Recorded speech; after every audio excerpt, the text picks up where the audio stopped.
আল্লাহ পাক কি না করতে পারে। যেখানেই আবু জেহেল সেখানেই মুহাম্মদ সাল্লাল্লাহু আলাইহি ওয়াসাল্লামের জন্ম হয়, যেখানেই নমরুদ সেখানেই ইব্রাহিমের মতো মানুষ আসেন, যেখানেই ফেরাউন সেখানে আবার মূসা আসেন। মূসাকে আল্লাহ রাব্বুল আলামিন ফেরাউনের ঘরেই মানুষ করলেন, ইব্রাহিম আলাইহিস সালামকে আল্লাহ পাক আজারের ঘরেই মানুষ করলেন। চিন্তা করতে পারেন, যেখানে যত বেশি জাহেলিয়াত সেখানে তত পাক্কা মুসল্লি জন্ম নেবে, মুমিন জন্ম নেবে। যেখানে যত বেশি জাহেলিয়াত সেখানে তত শক্তিশালী মুমিনদের জন্ম হবে। তো এখন তৎকালীন নমরুদ যে সভ্যতার অধিবাসী ছিল, এই সভ্যতাটাকে আমরা বলি কালাডীয় সভ্যতা। এটাকে কালাদীয় সভ্যতা বলা হয়। এটা মূলত জাদুর জন্য একটু বিখ্যাত ছিল, যেটা রেফারেন্স আমি দিলাম সুলাইমান আলাইহিস সালামের যুগ থেকে। এখানে আজারের ঘরে জন্ম নিয়েছেন আমাদের নবীগণের পিতা, যা মুসলিম জাতির পিতা ইব্রাহিম আলাইহিস সালাম। সুবহানাল্লাহ। বলা বাহুল্য যে নমরুদ কিন্তু 400 বছর বেঁচে ছিল, এবং 400 বছর হায়াত পাওয়ার পরে সে মনে করছিল যে সে কখনো মারা যাবে না। এরপরেই সে নিজেকে খোদা দাবি করা শুরু করেছে আর কি। এই বাচ্চা ছেলেটা বড় হতে লাগলো। যারা সমাজকে পরিবর্তন করে তারা কিন্তু সমাজের স্রোতে গা ভাসায় না। নবী সাল্লাল্লাহু আলাইহি ওয়াসাল্লামের জন্মটা একটু মিলাই এটার সাথে। আমাদের নবীও ঠিক এরকমই একটা সমাজে জন্ম নিয়েছেন। ইব্রাহিম আলাইহিস সালাম যেমন জন্ম নিয়েছেন শিরকে ভরা সমাজে, চতুর্দিকে মূর্তি পূজা হচ্ছে, ইভেন তার বাসায় তার বাবা হচ্ছে মূর্তি পূজারীদের সর্দার, তার ঘরে তিনি জন্ম নিয়েছেন। ঠিক তেমনি রাসূল সাল্লাল্লাহু আলাইহি ওয়াসাল্লাম যে মক্কায় জন্ম নিয়েছেন, সেই মক্কা ছিল শিরকের আখড়া। সেখানে লাত, উজ্জা, হুবল, মানাতের পূজা হতো, সুদ ছিল, জিনা ছিল, ব্যভিচার ছিল, মাদক ছিল, গোত্রীয় হানাহানি ছিল, নারীর অবমাননা ছিল। এরকম আইয়ামে জাহিলিয়াতেও নবী সাল্লাল্লাহু আলাইহি ওয়াসাল্লাম জন্ম নিয়েছেন। নবী সাল্লাল্লাহু আলাইহি ওয়াসাল্লাম ইব্রাহিম আলাইহিস সালাম দুজনের চেহারাও একরকম ছিল, দুজনের চেহারার গঠনটাও একরকম ছিল, দেহের গঠনও একরকম ছিল। মেরাজের রাতে নবী সাল্লাল্লাহু আলাইহি ওয়াসাল্লাম দেখে এসেছিলেন ইনি কে, যাকে দেখতে হুবহু আমার মতো লাগছে। জিবরাইল আলাইহিস সালাম বলেছেন ইনি আপনার পিতা ইব্রাহিম আলাইহিস সালাম। সুবহানাল্লাহ। ঠিক তেমনি আমরা খেয়াল করে দেখি যে জীবনের যে চড়াই উতরাই, পারিবারিক জীবন, সামাজিক জীবন, হিজরতের জীবন, দিন প্রতিষ্ঠা ইত্যাদি, প্রত্যেকটা ডিপার্টমেন্টে ইব্রাহিম আলাইহিস সালাম আর মুহাম্মদ সাল্লাল্লাহু আলাইহি ওয়াসাল্লামের মধ্যে একটা চরম মিল আছে। এটা আমরা আস্তে আস্তে এই গল্পের ভিতরে গেলে বুঝতে পারবো। আর এই কারণেই হয়তোবা আল্লাহ ভালো জানেন, এই কারণেই হয়তোবা আমরা যখন তাশাহুদের পর দরুদ পড়ি, আমরা দরুদের মধ্যে অন্য নবীর নাম নিচ্ছি না, আমরা মুহাম্মদ সাল্লাল্লাহু আলাইহি ওয়াসাল্লামের সাথে ইব্রাহিম আলাইহিস সালামের নাম নিচ্ছি। হতে পারে এটা একটা কারণ, আল্লাহ ভালো জানেন। এখন এরকম পরিবেশে বড় হতে লাগলেন ইব্রাহিম আলাইহিস সালাম। আমি একটু আগে বলেছি যারা সমাজকে পরিবর্তন করে তারা কখনো সমাজের জাহিলিয়াতের স্রোতে গা ভাসায় না।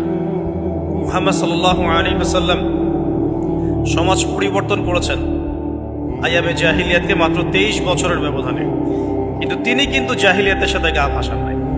তিনি কখনো সুদ খান নাই, তিনি কখনো মূর্তি পূজা করেন নাই, তিনি কখনো কোনো অন্যায় গুনাহ করেন নাই, তিনি কখনো মাদকদ্রব্যের কাছেও যান নাই, কিন্তু সমাজটা ছিল এগুলোতে নিমজ্জিত। ঠিক ইব্রাহিম আলাইহিস সালামের ক্ষেত্রেও সেম। তিনি একজন প্রধান পুরোহিতের ঘরে জন্ম নিয়েও কখনো মূর্তির ধার কাছে যান নাই। বরং একটু যখন বড় হচ্ছেন, একটু বড় বলতে ম্যাচিউরড, আমাদের টিকটক প্রজন্মের মতো না, এরা 20-30 বছর হয়ে গেল ম্যাচিউরড হয় না, বুদ্ধি প্রতিবন্ধী, বিকলাঙ্গ।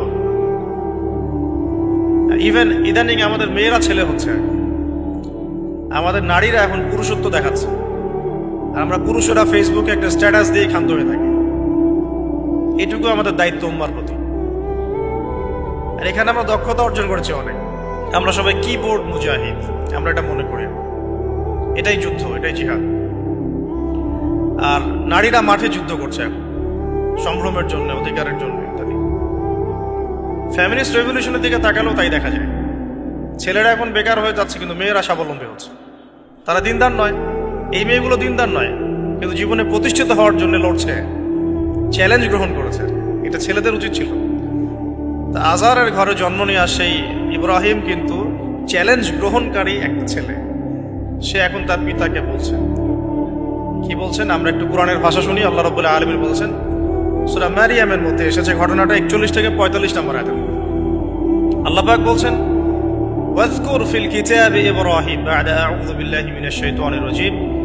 হে নবী মুহাম্মদ সাল্লাল্লাহু আলাইহি ওয়াসাল্লাম, আপনি এই কিতাবে ইব্রাহিমের ঘটনা বর্ণনা করুন।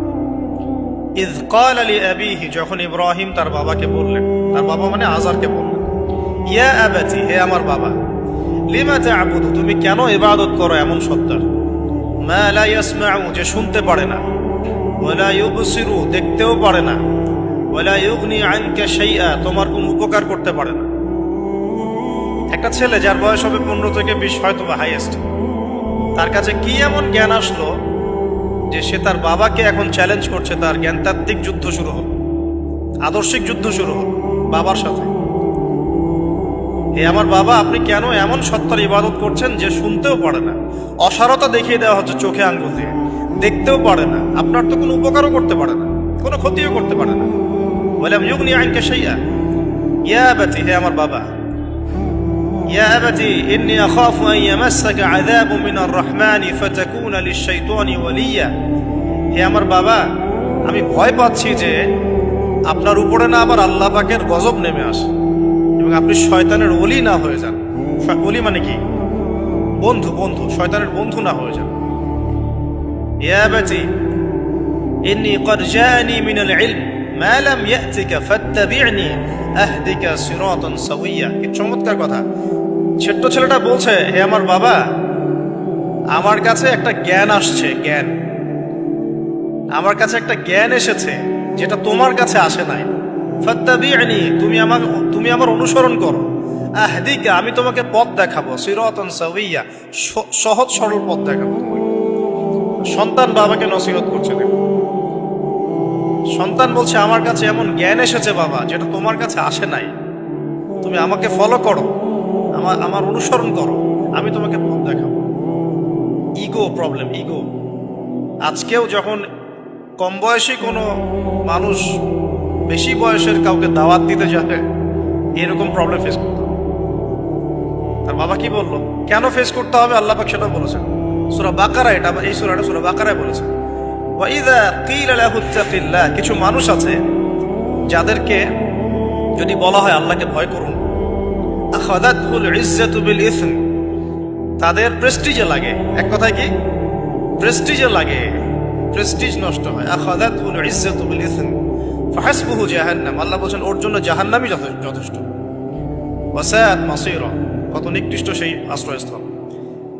এখনকার সমাজে এই প্রবলেমটা আপনারা ফেস করবেন।